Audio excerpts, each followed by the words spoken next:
La gestion des déchets médicaux au niveau des hôpitaux demande un savoir-faire et les agents du CHU Gabriel Touré apprennent les techniques nécessaires dans ce sens pour pouvoir travailler dans un environnement sanitaire sain, une initiative de l'Organisation mondiale de la santé.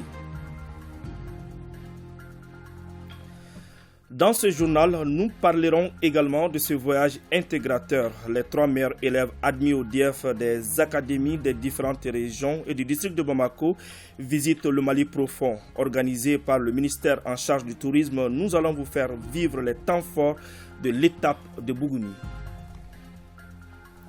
Ravi de vous retrouver. Bonjour à tous et bienvenue dans cette édition d'information. Partons à Koulouba. Le président de la transition, le colonel Assimi Goïta, a reçu hier en audience Geoffrey Oyema, ministre des Affaires étrangères de la République fédérale du Nigeria. Ce dernier était porteur du message de son président Mahamadou Buhari à son homologue malien. Les échanges ont porté sur la coopération bilatérale entre le Mali et le Nigeria. Écoutons les diplomates nigérians à sa sortie d'audience. Il est au micro de Mamadou Fani. J'ai apporté des messages de la part du président Mahamadou Buhari et d'abord il a envoyé ses meilleures salutations au président de la transition et en plus il a indiqué ses meilleurs souhaits pour la paix et le développement de Mali et pour soutenir le processus de stabilisation de Mali et la solidarité du Nigeria dans ce processus, dans le cadre de CEDEAO, et exprimer aussi sa satisfaction avec le progrès en cours. Et il a aussi noté la détention de quelques soldats ivoiriens dans le pays et essayer aussi de voir comment il peut faciliter que la paix règne entre les deux pays, le Mali et le Nigeria, le même défi terroriste et il y a cette coopération dans le cadre de ces deux organisations, CEDEAO et l'Union africaine. Je vous l'annonçais dans les titres, l'Organisation mondiale de la santé forme le personnel du CHU Gabriel Touré dans la gestion des déchets biomédicaux pour une meilleure protection de l'environnement sanitaire. Cette session doit permettre à ces agents d'adopter les meilleures règles d'hygiène au sein de leur établissement, également de protéger les usagers de la structure. Plus de détails avec Adama Traoré.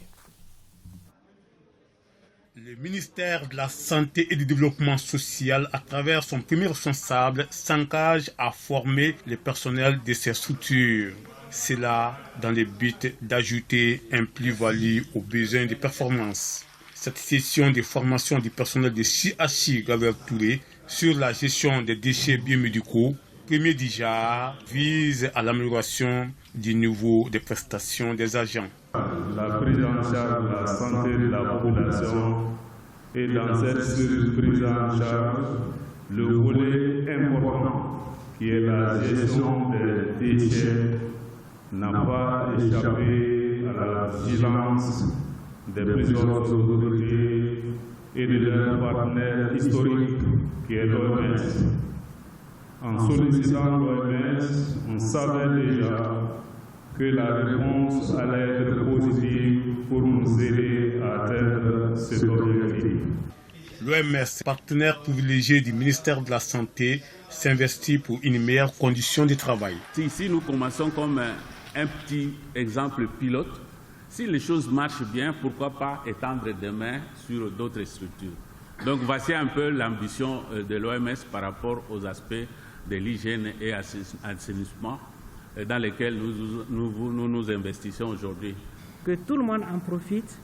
Et ça, c'est pour le bien non seulement de nous-mêmes qui travaillons ici, donc c'est d'assurer notre propre santé, notre propre sécurité au travail, mais aussi les personnes qui viennent. Les personnes qui viennent chez nous aussi, il ne faut pas qu'en venant avec une maladie, on sorte avec une autre maladie ou avec un autre traumatisme. Après la formation, les connaissances acquises doivent être mises en pratique pour la bonne gestion des déchets biomédicaux dans les structures sanitaires. Retenez bien ce nom, Sékou Salah Tapili. Il vient de quitter Bandiagara à pied pour Bamako. Il veut remettre le drapeau national du Mali au président de la transition le 22 septembre, jour de l'indépendance du Mali. Par cette initiative, le marcheur entend apporter son soutien aux autorités de la transition dans le cadre de l'apaisement du climat social. Avant son départ, il a été reçu par les autorités administratives et politiques de Bandiagara. C'était en présence de Idrissa Keïta. Contribuer au renforcement de la paix et du vivre ensemble au Mali, c'est l'objectif de cette marche de Sékou Salah Tapili. J'invite les Maliens à se pardonner. Je souhaite que la paix et la stabilité reviennent au Mali. Que Dieu protège nos enfants qui sont l'avenir du pays. Avant de prendre son départ pour Bamako, il est venu remettre au gouverneur de Bandiagara le drapeau national du Mali et une écharpe en bocolant en signe de patriotisme. Un geste salué par l'exécutif régional. Nous souhaitons bonne route, que la paix revienne au Mali, que la concorde et la cohésion reviennent dans le cœur et les esprits de nos communautés. Que les sacrifices que vous êtes en train de consentir soient une réussite pour notre région et pour tous les Maliens. Le gouverneur a enfin salué ce geste du sexagénaire qui, malgré son âge avancé, a décidé de parcourir des centaines de kilomètres pour regagner la capitale Bamako au nom de la paix et de la cohésion sociale. Le marcheur Tapili remettra le drapeau national du Mali au président de la transition le 22 septembre prochain, date de l'indépendance du Mali. Restons dans le centre du pays. Promouvoir le fonctionnement des structures de l'alphabétisation et l'éducation non formelle de façon systématique en cohérence au contexte socio-économique et sécuritaire dans la région. Tel est l'objectif de la célébration de la Journée internationale de l'alphabétisation organisée par DVV International et l'Académie d'enseignement de Mopti. Le thème retenu est Journée de plaidoyer pour la mobilisation des décideurs et acteurs en vue de valoriser et promouvoir les espaces d'alphabétisation et d'éducation non formelle dans la région de Mopti. Le reportage est signé Aminata Touri.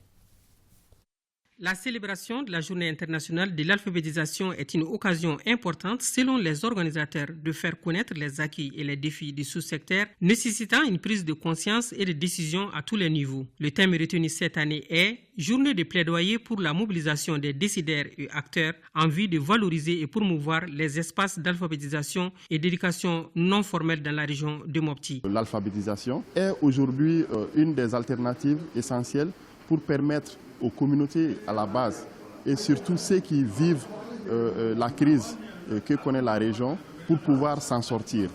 Face aux défis majeurs, à savoir le transfert de compétences et de ressources aux collectivités, l'insuffisance du financement du sous-secteur par le budget de l'État, le gouvernement a pris l'initiative d'accorder une attention particulière à l'alphabétisation en l'intégrant significativement dans sa politique gouvernementale en vue d'augmenter le taux d'alphabétisation. L'alphabétisation offre à chaque citoyen la possibilité de s'affirmer en participant pleinement au développement de son pays. Elle demeure le socle sur lequel repose notre identité culturelle et notre unité nationale. Je lance un appel aux collectivités territoriales, partenaires techniques de l'éducation, à la société civile, à toutes les organisations contributrices à l'éducation, d'œuvrer pour assurer le fonctionnement efficace et efficient des structures d'alphabétisation dans la région. La célébration a été marquée par la projection de films sur les initiatives. De Mopti, partons à Gao pour parler toujours de la célébration de la Journée internationale de l'alphabétisation. Et c'est Sambaré Aïdara qui nous fait le compte-rendu. C'est à l'occasion de la célébration de la Journée internationale de l'alphabétisation sous le thème national Faire des espaces d'alphabétisation des lieux d'apprentissage et de formation des citoyens pour une refondation réussie, que l'ONG DVV International a organisé cette journée de plaidoyer pour la mobilisation des décideurs et acteurs en vue de valoriser et promouvoir les espaces d'alphabétisation et d'éducation non formelle dans la région de Gao. Au niveau régional, nous souhaitons faire un espace d'échange et de plaidoyer pour la fonctionnalité des structures, mais aussi l'amélioration et le renforcement du partenariat avec les décideurs politiques, les ONG et la société civile. Partage d'expériences en matière d'éducation non formelle, remise d'attestations de reconnaissance entre autres, ce sont là les activités qui ont meublé cette journée de plaidoyer. DVV International vise à promouvoir un environnement lettré en initiant des partenariats au niveau national, régional et local pour faciliter la mise en œuvre d'activités d'apprentissage pour les adultes et les jeunes, mais aussi susciter le dialogue entre divers acteurs afin d'assurer la complémentarité et la vulgarisation des bonnes pratiques. Pour les autorités régionales, cette journée cadre parfaitement avec les priorités de notre pays. Mes sincères remerciements à tous les acteurs et partenaires qui ont répondu présents à la célébration de cette journée festive de promotion d'un environnement lettré conforme à l'esprit des objectifs de développement durable ODD 4, horizon 2030, auquel notre pays s'est souscrit. Notons que DVV International intervient dans les communes de Soni, Alibert et Gonzourei. De 2020 à nos jours, 780 personnes ont appris à lire et à écrire dans leur langue grâce à l'ouverture de 26 centres d'alphabétisation Reflect et 2 centres d'éducation communautaire. La Fédération régionale des producteurs de la gomme arabique de la région de Tombouctou a un nouveau président pour une durée de 3 ans. Il se nomme Modibo Sanko. Il a été élu au cours de l'Assemblée générale d'information de la Fédération. Amou Soumaïla pour plus de précisions. C'est une Assemblée générale d'information dont le renouvellement du bureau était l'objectif principal. Organisée par la Fédération régionale des producteurs de la gomme arabique de Tombouctou. 25 membres pour le nouveau bureau et à sa tête Modibo Sanko pour un mandat de 3 ans. Aussitôt installé, le nouveau président, tout en saluant les uns et les autres pour la confiance placée en lui, a invité les membres de son bureau à se mettre au travail. Et le programme commence dès demain. Je pense que les présidents ont informé différentes coopératives pour leur dire qu'ils ont des séries de renforcement, de projets de renforcement de capacité et qui va commencer à partir de demain. Et on a prévu dans notre programme de multitudes d'activités. On peut y arriver, puisqu'on compte sur nos propres forces, on compte sur nos propres capacités. J'avoue que ça s'est passé dans l'art des choses et nous en sommes fiers. Au niveau de l'interprofession, nous souhaitons bon vent à cette fédération qui a pour mandat de faire vraiment lever le développement de la filière gomme arabique au niveau de la région de Tombouctou. Les délégués des cercles verts de la région, à savoir Direy, Gundam, Niafenke, Gourmararous et Tombouctou ont pris part à cette assemblée dont l'un des enjeux était comment faire de la gomme le levier du développement de la région de Tombouctou. Je crois que les hommes et les femmes ici élus, en tout cas, vont se donner le maximum pour la promotion de cette filière. Aussi, c'est une filière très jeune parmi tant d'autres et nous voyons aujourd'hui que vraiment nous avons atteint déjà un niveau de croissance. A rappeler que la région de Tombouctou compte 63 sociétés coopératives productrices de la gomme arabique. Intéressons-nous maintenant à la première édition de ce voyage intégrateur Étape de Bougouni. Organisé par le ministère en charge du tourisme, il regroupe les 3 meilleurs élèves des différentes académies du Mali admis au DF session de juin 2022. La délégation a été reçue par le gouverneur de la région, le général de brigade Keba Sangaré et l'ensemble des autorités administratives et scolaires de Bani Monotier. Ces élèves vont visiter les merveilles de notre pays. Bougouni, Jafar Aïdara, Djibril Bagayoko.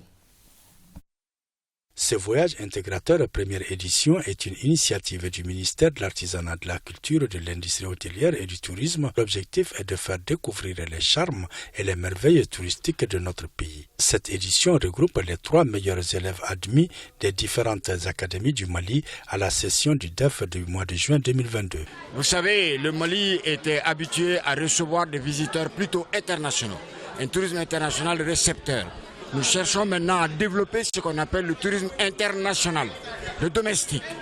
Et on a voulu commencer par les meilleurs du Mali, c'est-à-dire le groupe scolaire et les groupes universitaires. Et parmi ces groupes aussi, on a choisi les meilleurs parmi les meilleurs. Selon les autorités administratives de la région de Bougouni, il faut encourager et cultiver l'excellence pour faire un nouveau Mali. Partout où vous devez être, c'est l'éducation qui est l'essence même de notre outil de façon générale. Un pays non éduqué est une nation qui part à la traîne.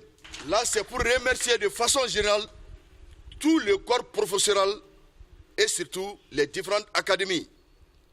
Si Kidal n'a pas pu être ici, Kidal est valablement représenté parce que la région de Bougouni est jumelée avec la région de Kidal.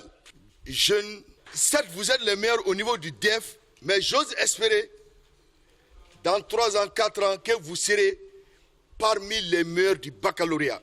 À noter que cette première édition de Voyage intégrateur a enregistré la participation de 75 meilleurs élèves ici des 25 académies du Mali. Ainsi s'achève ce journal. Merci de l'avoir suivi. Nous vous donnons rendez-vous demain, même heure, même plateau, Inch'Allah.